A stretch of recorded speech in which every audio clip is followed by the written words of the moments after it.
नेहिया के फुलवा एहो पिया जब से फुलैले हो, एहो पिया जब से फुलैले हो,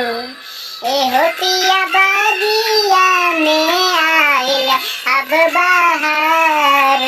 जीन दिया हमर सवरिए नु गाइल हो, एहो पिया बगिया में आइल अब बाहर जीन दिया हमर सवरिए नु गाइल हो। अखिया मिलवलु एहो धन दिल में समैलू हो, एहो धन दिल में समैलू हो, एहो हन कुहानी मूरतिया बातो हर कर जवा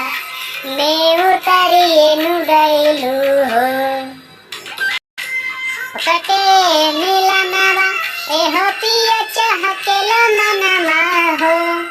एहो पिया चहकेल मनवा हो, एहो पिया बता बुझाइल लह प्यार जीन दिया हमर सवरिए नु गाइल हो, एहो पिया बता बुझाइल लह प्यार जीन दिया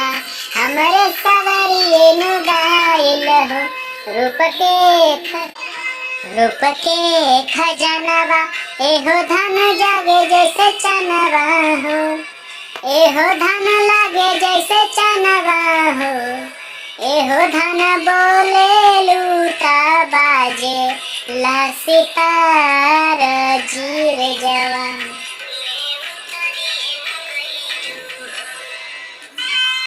चूड़िया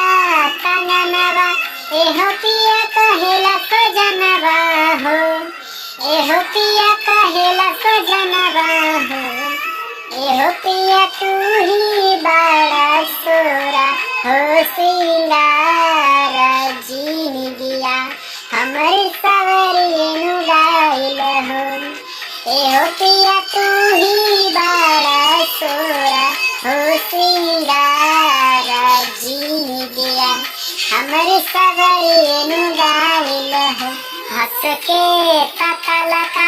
एहो रानी हंस के बोला लगा हो,